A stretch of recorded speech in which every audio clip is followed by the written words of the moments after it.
pour annoncer quelque chose en classe, vous êtes le porte-parole, effectivement. On a une information sur une sortie, par exemple, sur une absence de professeur. Le délégué est à même d'obtenir l'information auprès des CPE, par exemple, et ensuite de le retransmettre à la classe pendant 2 minutes, en début de cours, par exemple. Délégué, ce n'est pas un juge, un arbitre, un chef de classe. On peut toujours donner son opinion, mais ce n'est pas l'opinion du délégué qui va primer par rapport à l'opinion des autres.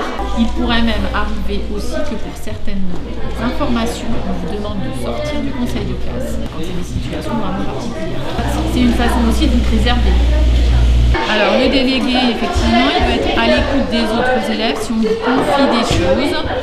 Si vous sentez que ces choses-là vont être dites, il faut en informer effectivement votre professeur principal. Ça peut être aussi un autre professeur, ça peut être n'importe quel adulte dans l'établissement.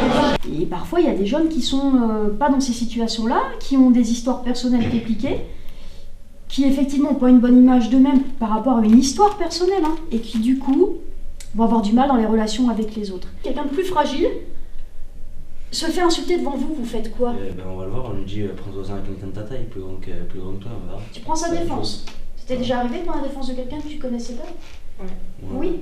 Être solidaire les uns des autres, comme tu disais tout à l'heure, avec ses mots, avec ses moyens, c'est ce qui permet vraiment de faciliter la vie de tout le monde. Il y a des élèves qui n'ont pas tous les mots, tous les vocabulaires, pour aussi exprimer tout ça. Vous avez chacun un rôle différent. Ça peut être un rôle de principal, de CPE, de délégué ou de parent d'élève.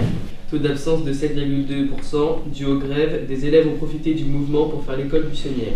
Un petit groupe d'élèves perturbateurs dont les parents ont déjà été convoqués avec le PP. Vincent voulait aller en CAP, mais sa maman l'a interdit. Du coup, ça le démotive beaucoup en classe. C'est un élève qui est en difficulté. Par contre, je tenais à signaler que pendant les manifestations, pendant la grève, c'est un élève très actif. Et ça, je trouve ça admirable. Vous êtes là pour faire régner l'ordre dans ce conseil de classe. Je trouve que je suis un peu déçu de votre attitude aussi. Je trouve que vous êtes trop tolérant avec les parents d'élèves comme ça. Si vous n'êtes pas capable de prendre des décisions... Si ça ne continue pas, je lui mettrai des heures de colle jusqu'à le virer du collège. Parce que c'est vous qui décidez ça tout seul ou... Je suis désolé, On va se faire passer en conseil de discipline. Là, on parle d'un élève qui visiblement a des difficultés dans sa vie privée, etc. Et là, vous parlez tout de suite de virer un élève. Là, permettez-moi de vous dire, je suis un petit peu choqué. Vous êtes là pour accompagner les élèves, quoi qu'il arrive. Pourquoi on parle tout de suite de virer? Parce qu'il ne fait pas d'effort.